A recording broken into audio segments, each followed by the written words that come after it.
doing your best as an individual not to get too caught up, because I've seen people that I thought, yeah, you would be amazing for a team, but then it's like their mindset doesn't align. Yeah. Their vision doesn't align. What they're looking to gain doesn't align, which is fine. Like, everyone is out there to support and help themselves, which is fine. Yeah.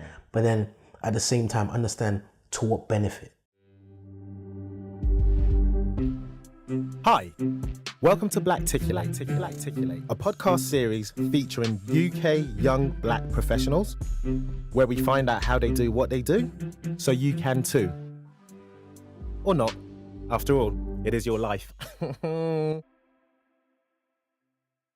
Amos, welcome to Blacticulate. Thank you for having me, man. Honestly, no, it's been a hot minute. We've crossed paths many a times, and I've always wanted to get your voice on this platform, so I'm privileged and honoured. I'm honoured to be here. So guys, if this is the first time you're coming across Blacticulate, welcome. What is Blacticulate? Real simple. We get UK young black professionals where we try to find out exactly how they do what it is they do, so you can too.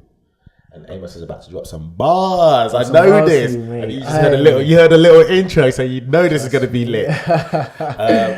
Okay, so let's kick off. Amos, please tell the bosses, listeners, yes, who you are, what you do, and we'll just chop it up from there. Okay, bosses, I am Amos. I am from Southeast London. What I do, so currently I'm working with a marketing and strategic consultancy called Amos Eretusi, so Clear to be specific. And in terms of my side hustle is Proptar. Jeez, that's how I know you, sir. Proptar.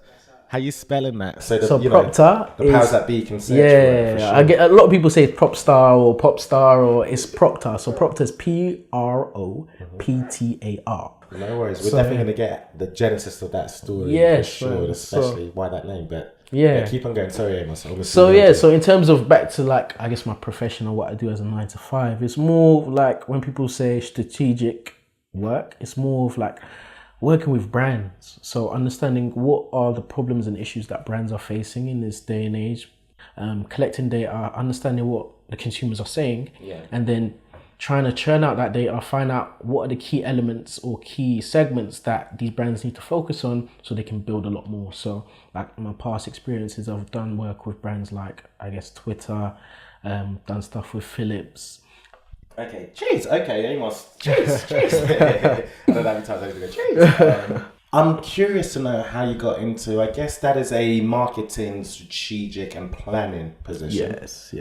But I think I'm more interested, and this is why I brought you on here, and I don't mean any disrespect to your 9 to 5, because we 100%, especially, Londoners. But we all do that. We all have that 9 to 5 where it's almost like we're just trying to ensure that we have food on our table, but then what is our mountain and what is our goal? Exactly. And I think for you, and you've alluded to this earlier on in this conversation, is that you have your own business called Proptar. Yes. Tell me about Proptar. Okay, let me start from the very, very beginning. Jeez, so from the very, very beginning, Proptar, in 2014, I realized that I've always wanted to support people around me, but I didn't know in what kind of element, because I was realizing that there was a lot of quote-unquote entrepreneurs around, but they had no place to work, no place to collaborate, no way to connect. So, I was like, how about I create like an office space whereby they can all connect, like a co-working space, right, which has become really popular now. It's big, man. So I was onto something then, I guess. So I was also studying at university. So I was at the University of Portsmouth and I was doing civil engineering. Obviously, civil engineering came about because I was influenced by Nigerian parents. It is what it is. It was cool. It was nice. So at the same time, I was always commuting back and forth from Portsmouth on the weekends to work. So I was working at Waitrose at the time. And in London. Jeez. So I was doing a shift on the weekend, going back to uni. And then say on a Sunday, when I get a couple hours after work, I would meet up with a couple guys, discuss the idea, and then go from there. Name drop. Because we're all about sharing the love. So you say you're with a couple of guys. So a few friends that I used to go to university with. So one of my friends called Ekene, a guy that I grew up with called Ekene, another Nigerian, Ire, another Nigerian, and Ife, another Nigerian. So us all Nigerians just collaborating and working together. I don't know how we always find each other. What are you talking about? You're in Portsmouth. You had to band together. So essentially, we linked up in London. We used to have meetings, used to chop it up, and then we thought to ourselves, okay, how can we make this happen? And obviously, you need money to make it happen. And we were living off student loans. So that wasn't financially possible. And obviously, in order to connect and get a space full of entrepreneurs, you need to know entrepreneurs. We didn't know a lot of them at the time. So we're like, how are we going to connect with them? Let's try and support them. So we came up with this concept of a business idea, which was not a business idea, but an event, which was Dragon's Den. Okay. Dragon's Den is already out there. I introduced my business partner, Idris, who is a current co-founder, to the whole project. And he was instrumental in terms of like trying to connect us with like a local charity called SC1 United. SC1 United? SC1 United. Who are they still around? Not too sure. Okay, cool. Anyway, guys, we'll throw anything we speak about in the show notes. And then they said that there's an opportunity for you guys to get a wad of money, a wad of cash to run something that will have a social impact or support the community. So we're like, okay, this is a great opportunity. Let us run a Dragon's Den event. So it was sponsored also by Peabody Housing Association. They helped as well. And coincidentally, SC1 United were based in the South Bank Centre, just by Waterloo. Okay. And so with them being based there, it was a great opportunity for us to run the event. So we're like, okay, cool, let's run like a Dragon's Den event inside this space, connect people, get people down. And so basically we put an ad out. We got a few feet. Where'd you put the ad? This was such a long time ago. Yeah, 2014. We sent an email to SC1 United. They sent it out to some of their contacts. And then obviously we picked up on people who we knew that were doing good things at the time. Entrepreneurs. And so they got involved, and basically in preparation to the event, we did like a 2-week kind of preparation session. So it was like we were working on their presentations, we were working on like different skills. So you actually helped them. We actually helped them with their pitch, right. And we helped them with getting like business cards and like all that kind of material that you need as like an entrepreneur. So you financially invested invested in and printed all that stuff out with the support of SC1 United. And so that went well. And with me just looking at like the whole landscape of things, because as a business you need to look at, okay, who are your competitors if you're going to last in this industry. I was thinking, this is nice, but it would be great if we had more of a niche to what we do. Right. And then my business partner Idris must have been like, you know what, this is a great opportunity for us to work with creatives. But you were coming from a civil engineering background. Yes. So why creatives as a niche? For me, I've always been like creatively in tune. So from when I was young. So I was... I mean, I guess, and funny enough, actually, I do normally ask this, and guys, many of you who are regular listeners know I do.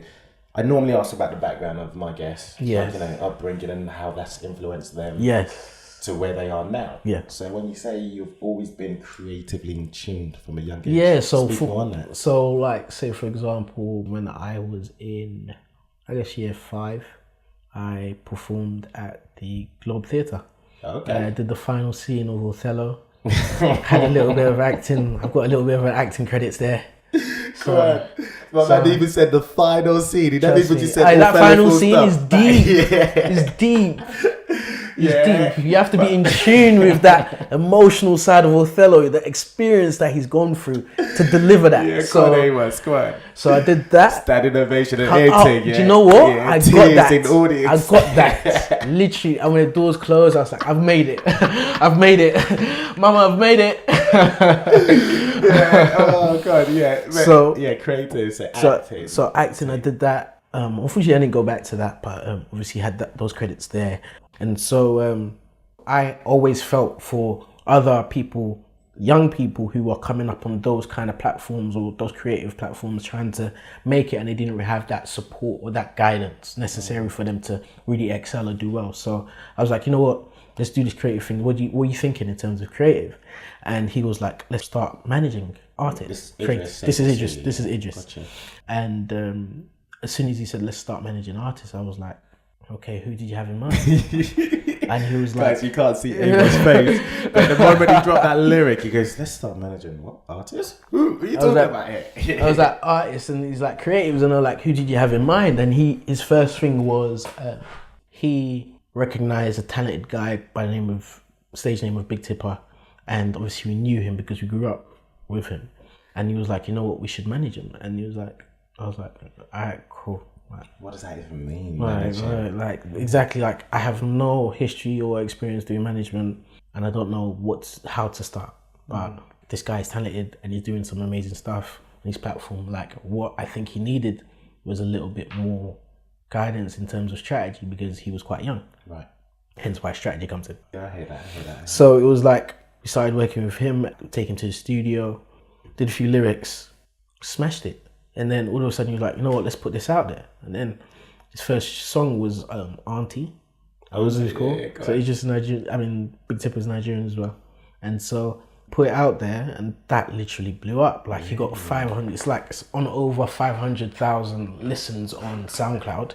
And so we're like, this is sick. So let's make a music video for this. Did a music video. Got a few people at the time that were doing massive things to like feature in the video. So there was a group called STP that were involved. Mike's Comedy, who's quite popular on Instagram, involved in that. A-Dot Comedian, the infamous A-Dot Comedian, he was involved in the video as well. So it was a fantastic video, and that went really well. And so I was picking up, and we were starting to like saying like, you know what? Sorry to interject, because I see the trajectory, I think. You're doing all of this and getting views in hope that he becomes, what was the end goal? We wanted Big Tipper to be the biggest he could be. So the first thing that we did when we sat down with him, it was like, so we're going to work with you for a year. In that year, what do you want to achieve? And he was like, I want to be on radio. I want to release a music video. I want to feature in a newspaper. We're like, all right, cool. He was like, I want to do big shows. We were like, all right, then cool. This is all in a year. We had no clue how we were going to do it. We had no contacts, but we knew that we were both very tenacious. And I even forgot to mention, at this period, the team that started out as the people that I've mentioned, which was probably around 5 of us, narrowed down to just 2. Okay. So it was now just me. Politics. Yeah. So it was like myself and Idris now, who were the main guys that were holding, I guess, Proptar. Yeah. And so we're doing that, working with him, and coming back to your question as to like what does big mean, was most of those things that I just mentioned. So trying to get into those platforms and make a name for himself, essentially. Right, okay. And so that was doing really well, and people were hitting us up saying, oh, this is sick, like, can you manage me, or can you do this? And that's when it started to be a thing whereby, okay, cool, this is looking like it's a positive. On your website you do have that. Yes. As a service.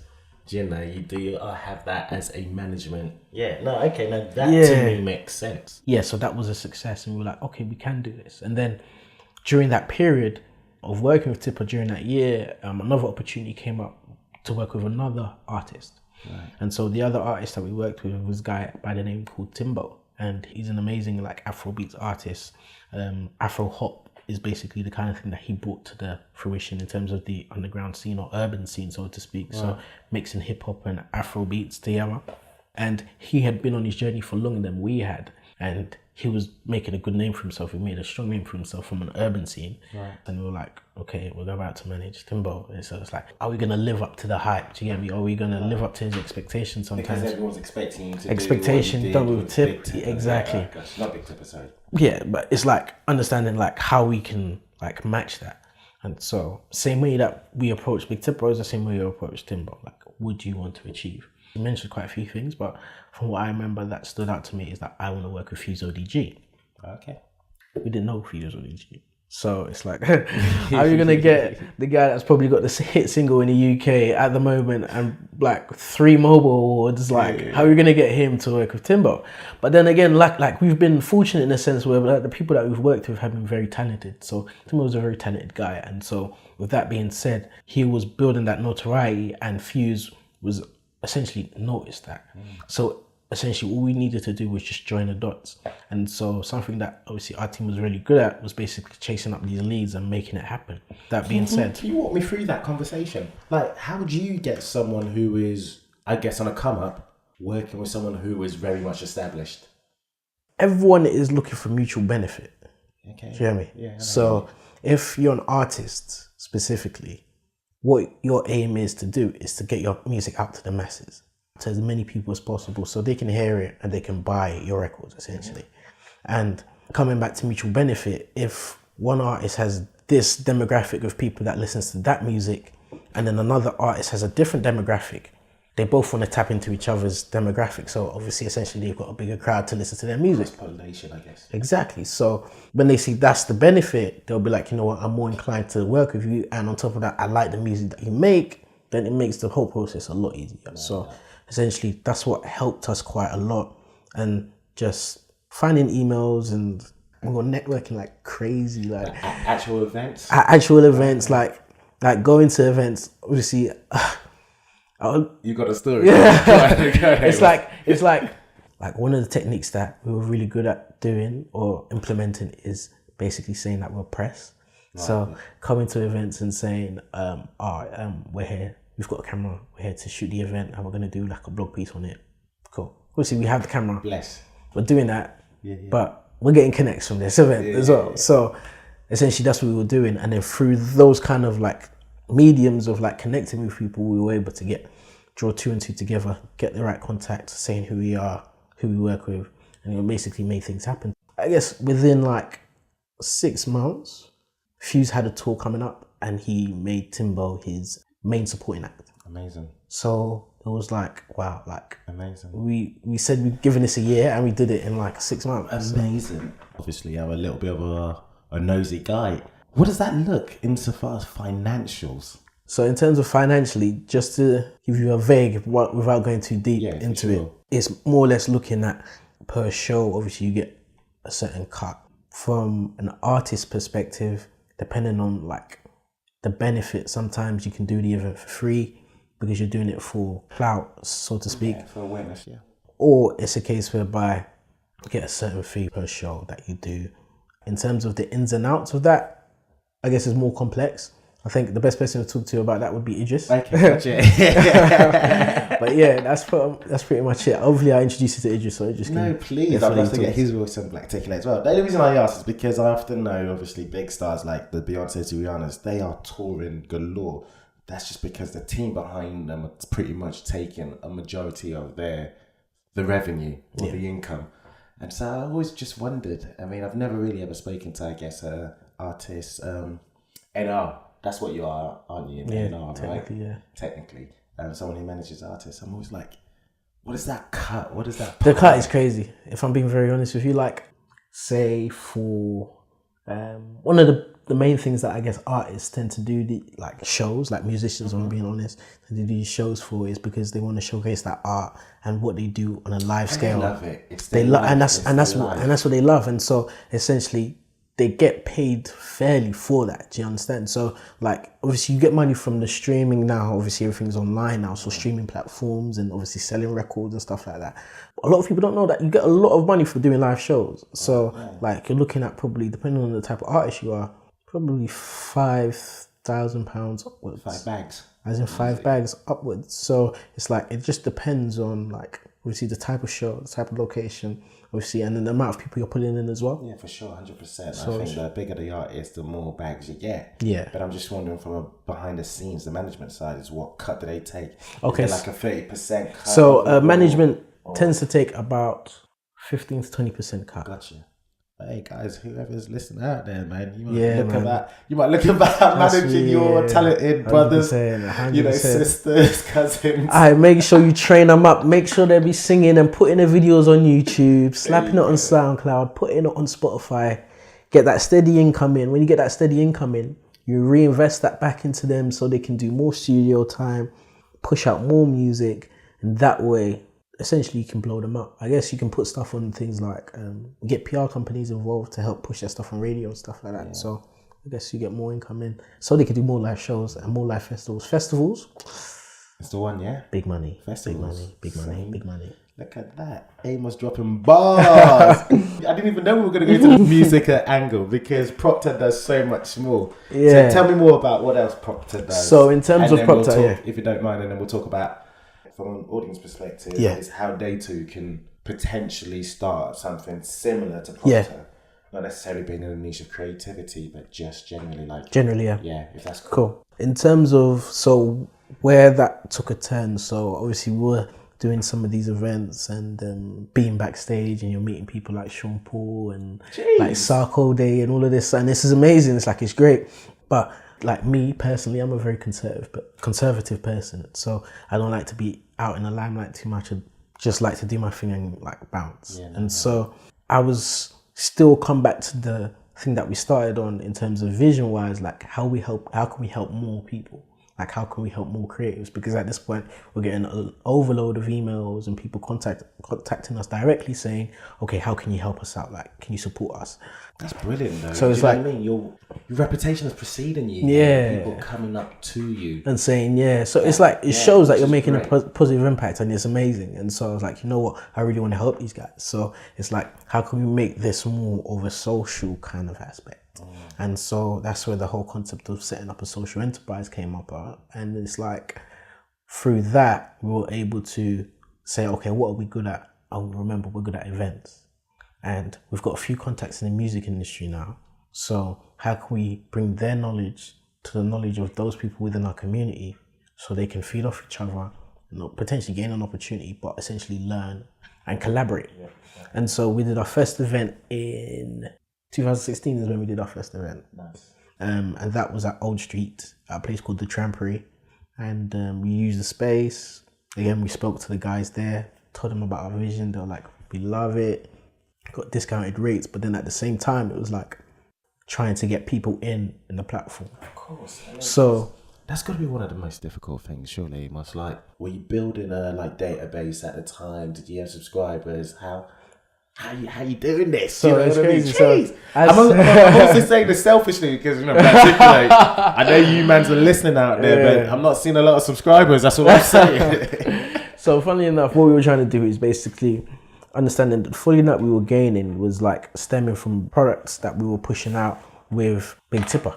So like he was gaining clout, and a lot of people were following us on socials.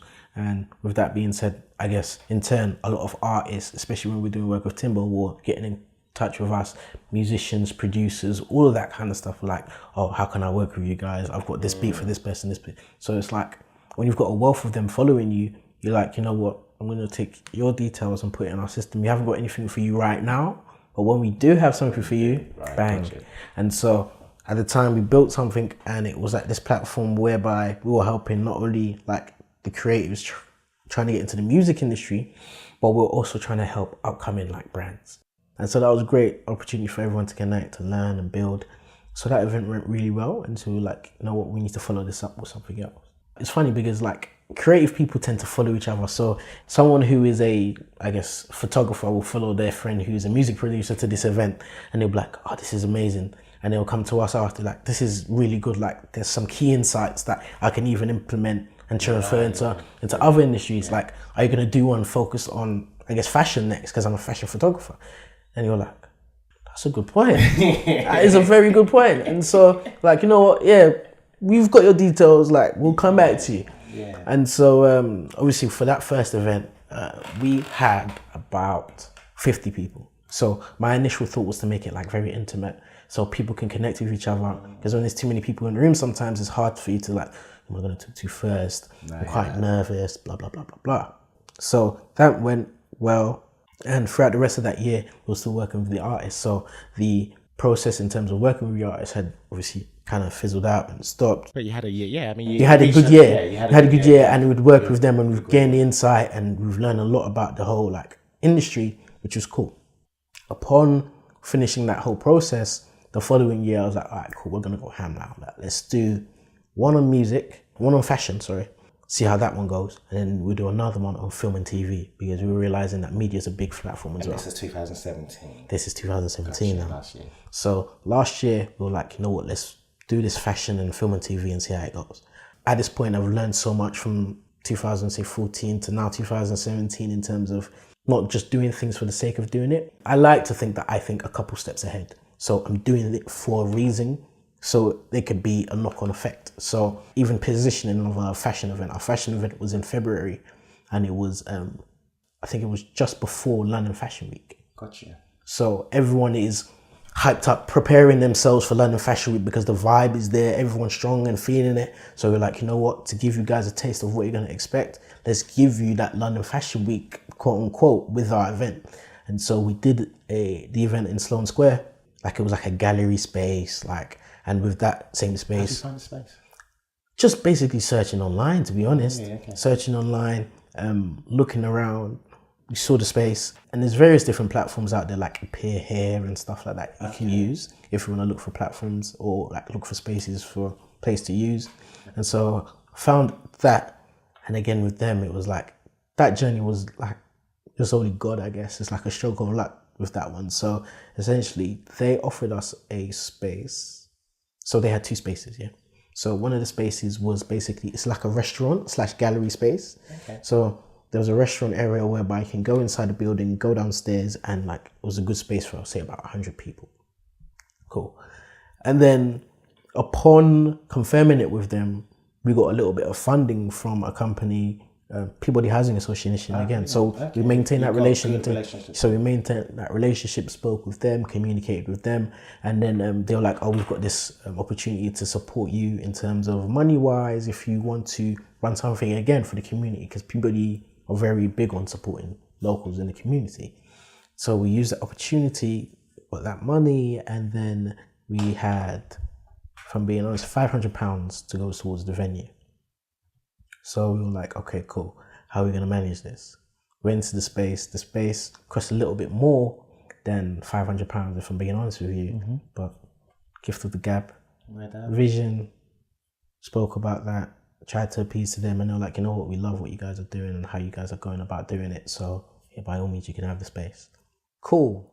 As with every entrepreneur, there's always ups and downs, and there's always curveballs that come your way. Naturally, especially with live events as exactly. well. You just can never fully prepare. Honestly, so 3 or 4 days before the event, everything had been confirmed in terms of panelists and everything. They were like, unfortunately, guys, we can't give you the space. There's like, someone has come in, obviously money talks, and they want the space for a period of 3 days. And in the period of those 3 days, one of those days is the days that we were supposed to have the space. Yeah, right, gotcha. And I'm like, oh gosh, what are you gonna do now?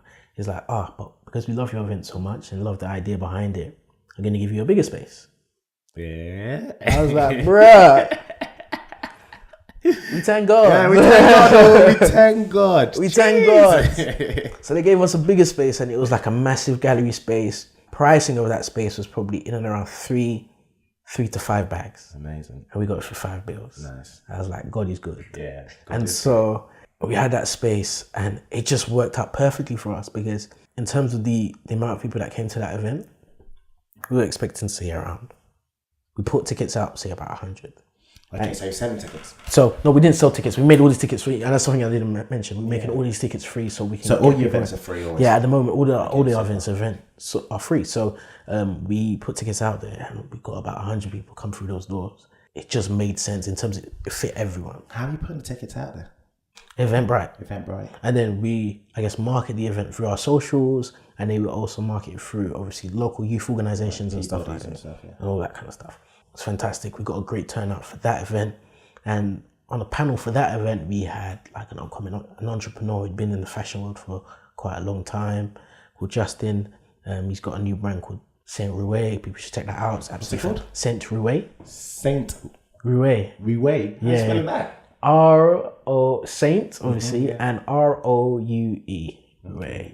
It's like a French kind of twister. Guys, I'm going to throw that in the show notes as well. Still, jeez. So it's pretty high end, and it's amazing stuff that he's got going on. So that's them. And we also had a founder of London Fashion Agency, Rosie Davis. She was there. We also had an ASOS insider and one of the editors of ASOS magazine, Debbie. And we also had, last but not least, Alexis Knox, who's a celebrity stylist. So she works with Craig David and etc. Craig David had a stylist? Yeah. Alexis, no shade at all. She's done some amazing stuff though. She's worked with people like Nicole Scherzinger, Miley Cyrus, Bruno Mars. So she's doing bits. Killing it. So I guess, I mean, it's apparent, and those who are listening, I hope you can agree with me on this. You guys know how to get people to events without a shadow of a doubt. Yeah. You guys also know how to get talent without a shadow of a doubt. And from, I guess, a listener's perspective, the way you do it, and this is what I'm getting from you, Amos, the way you do it is you literally share your vision. Yeah. Via email, via being at events and just networking. Even sometimes, posing as press, as you mentioned earlier on. It's just that simple that, we are able to give you a platform in where you can be visible, and from an audience perspective there's a platform in where they can gain skills and knowledge. I would agree with that, but then one extra thing that I would say to that would be like, I'm a kind of person which is very strong on like quality control. Okay. So speak more about that. Yeah. So with that being said, it's like anyone can come and share vision, and anyone can, like a motivational speaker can come to me and say, you know what, this and that, this is what I do, and I'll feed it. But then if I look at your product or I look at your service and there's not a standard of quality that I can associate with what you're saying, then it becomes a thing of, Okay, so it's like not, there's it's disingenuous. It's not it's not authentic. And then on top of that, it's all about the quality, and that's one of the things that we kept on getting feedback on, because anyone can do what you're doing. It's the way you deliver it that makes you different. Yeah. Like a lot of people out there, you hear a lot of people that have businesses that are quote unquote doing the same thing, but what sets them apart is their process. Right. What is your process? How does your process make you stand out from everyone else's process? And how does that make my life a lot easier or a lot harder? That will determine essentially whether or not I would want to work with you. Yeah. And so from that, it was just basically that was allowing us to really gain the right people to get involved. So speaking of that, if I may interject for a little bit, sorry, Amos, is how do you qualify the people you work with, the partners you work with? What do you say outwardly or to those partners, potential partners or people that you bring on board?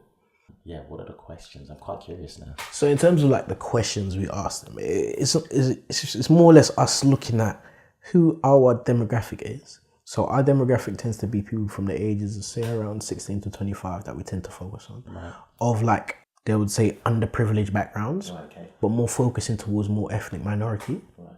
So those are the people that we tend to work with and or tend to focus on. Did you purposely focus it out, or just happened? It seemed to happen like that, but then at the same time we were realizing that even people from privileged backgrounds were coming to our event, and I'm not the kind of person to shun anyone away. Yeah. So like, if there's an opportunity for you, please come to the event. Mm-hmm. And so that demographic were coming to the event. Would you guys want to know? And some of them were like responding to us like one-on-one chats, or just friends of friends were saying, this is what I want, this is what I want. And you're just putting your air out to like social media and online, and just looking at what other people are doing and understanding, you know what, this seems to be a common thing that people are talking about. This needs to be addressed. After looking at that, then looking at what's out there. Who do you have access to? Nowadays, like, unless you're trying to talk to the CEO of a company, like, people are accessible. Like, although it's a big world, people are connecting in one way or another. Yeah, so it's just basically having the courage to put yourself out there and say, okay, let me email this person, that person, even if it's the info email, even if it's the support email. If someone likes what you're saying and you push yourself in a positive light, or you come across well to someone and your work matches the quality in which you're coming across to someone, people will give you a listen and give you an opportunity. Boy, Amos, you've been dropping bars, dropping gems. Now, I want to just go back to, I guess, my standardized format a little bit. Yes. There are a plethora of platforms out there. Yes. That are similar. Yes. But if someone is listening to this and going, you know, I also want to do something similar as well. Yeah. How do I go about doing this? What are the best piece of advice you can give? I almost want to just leave it at that, because you told us how you've done it, but perhaps knowing what you do know, what are the best paths or trodden paths to take? Okay, so if knowing what I do know now, if I was to look back, would I have done it differently? Yes. Okay. Like I think personally, you would always do things differently, in terms of the way you approach things, but you'd never regret the lessons you've learned from what you've gone through. So I'm so grateful for the things that I've gone through, because I've learned so much and it shaped me into the person I am today. But would I have done things differently? Yes. Like the way I approach things from like a business perspective, like we didn't have any advisors, no one was advising us. So we're just running into brick walls and hoping it will break. And then eventually realizing, oh, there's a ladder there. Let's use a ladder to climb the wall. So it was like, that's a great metaphor. So it's like I'm just in man. I'm sitting here, I'm like, ching! Bars, bro, bars for days, bro. So essentially just learning from that. So in terms of like moving more strategically, understanding that whatever you do will have a knock-on effect. And sometimes you would have to think, okay, me doing this one thing may have 3 different reactive like responses or solutions, or it may result in 3 different things. If you're aware of those 3 different things, it allows you to then better navigate yourself, because you don't feel like you've been hit with a curveball and you're just like, it's easy for you to panic when you don't know a situation, you don't expect a situation, you're like, I don't know where to go from here, like I'm lost, like maybe this is not for me. It is for you because you came up with the idea in the first place and you had the courage to set it up in the first place and see it through. This is just shaping you for what you're going to expect in the long term, so you'll be able to manage it in that long term. Right. No, I hear that. So in terms of do it is what you're saying. Do it. If you have the idea, do it. The setup of it is, do you have to register yourself, limited company, all of that? So to be a social enterprise, to get all the technicalities out there, to be a social enterprise, you can be a private limited company by shares or by guarantee or guarantor, I think that's what it is. Basically, a social enterprise is essentially a company that uses their profit and reinvests their profit back into the company to support and make more social impact within the community. And you have to put that on Company House, do you? Do that via Company House. There's various platforms that you can use, like online places that allow you to like fast forward that process if you don't know how to do it. They set it up all for you, and we just provide them with the right information. Another thing that is actually quite key, especially when setting up, is like it's hard. It's like a business bank account. It tends to be quite long, but I guess we found there's a few places like Metro Bank. Just make sure you have a good credit score. Credit scores in a mad thing. I say sorry, G. Yeah. So Metro Bank is quite good. Yeah, Metro Bank, HSBC. There's quite a few, Barclays, and yeah. In terms of setting up, one thing that I would say is understand what your mission statement is. I've been screaming it throughout. Vision, like understand what your vision is, and then from that vision, come up with a mission statement. When you understand what it is you're trying to do, and you can even say it in layman's terms, I do this, that, bang, then you're ready to get going. And then once you're ready to get going, the easier it is for you to navigate. Because if you do get lost in terms of complications, you go back to the beginning and say, okay, what am I doing this for? What's my mission statement? And what are the main things that I focus on? Bang, bang, all right, cool, we're back on track. So essentially, those are the kind of things that people need to start thinking of if you're trying to set up something, and if you don't want to get quote unquote lost in the sauce, because it's easy to get lost in the sauce. You start getting a bit of fame, your head gets dizzy. You start getting dizzy. People are saying, oh, you should do this, you should do that. But then always be confident and say, you know what, I appreciate what you're saying, I love your vision, but this is what we're focusing on at the moment, and we just want to get this right. Because if you get that right and no one can touch you in that area, then you can start to diversify. So you speak about vision and mission statement in a pithy way. What is yours? You put me on the spot. What's my mission statement? I always just say it, is that makes it sound good, isn't it? The post that it tries. Yeah, Proptar is a platform whereby we connect, bridge the gap between the local community and the creative industry. Our main aim is to try and nurture talent so they can achieve their best career goals.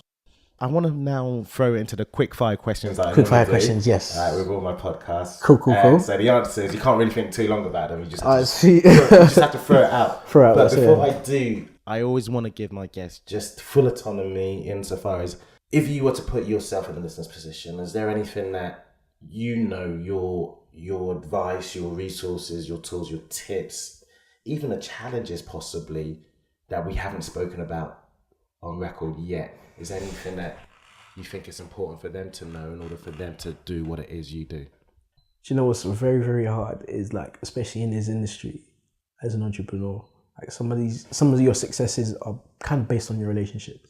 You need to understand the dynamics that you have with people. And so the key thing is understanding your relationships, but then I'm saying relationships and then I'm alluding onto like how to build a team. Right. That's one of the hardest things I can for a fact say, the hardest things that you would have to experience like in this line of work in terms of as an entrepreneur, because you're thinking to yourself, okay, this is what I want, this is what I need, and then you see that person, they come onto the team, and then it just fizzles out. Right, got you. It just bursts. And so it's just doing your best as an individual not to get too caught up sometimes, because I've seen people that I thought, yeah, you would be amazing for a team, but then it's like their mindset it doesn't align. It doesn't align. Yeah. Their vision doesn't align. What they're looking to gain doesn't align. which is fine. Like everyone is out there to support and help themselves, which is fine. Yeah. But then at the same time, understand to what benefit. If you're coming to somewhere and all you're doing is taking contacts or just being somewhere, but you're not mentally there, you just feel like your presence alone is enough. You're not really helping any cause, especially from a social impact perspective. Interesting. So that is a challenge, building a team. So, quickfire questions, you ready? Let's go. Yeah. Are you sure? Let's go. You ready? I'm kind of nervous Nah, now. It's blessed. So, if you could do a TED talk on anything other than your actual profession, what would it be on? Graft. So how to work hard. How to work hard. Yeah. So basically, does the early bird get the worm? Was my thing. Okay, got you. Does the early bird get the worm? In fact, I might throw that out as a Twitter question. Still, your last £5 on Earth, what are you spending it on? Hold £2.50 for a rainy day and put £2.50 into Bitcoin. My man, an actual cryptocurrency, £2.50. Go on, but he's going to invest it. All right, so Blacticulate is Black Action Articulated. What is your favourite English word? Favourite English word is graft. Graft. Yeah. My man's about to graft out here. All right, I hear that. UK black businesses, it's all about paying it forward. This is the platform. 100%, really. yeah. Is there any that you use regularly, like a product or service?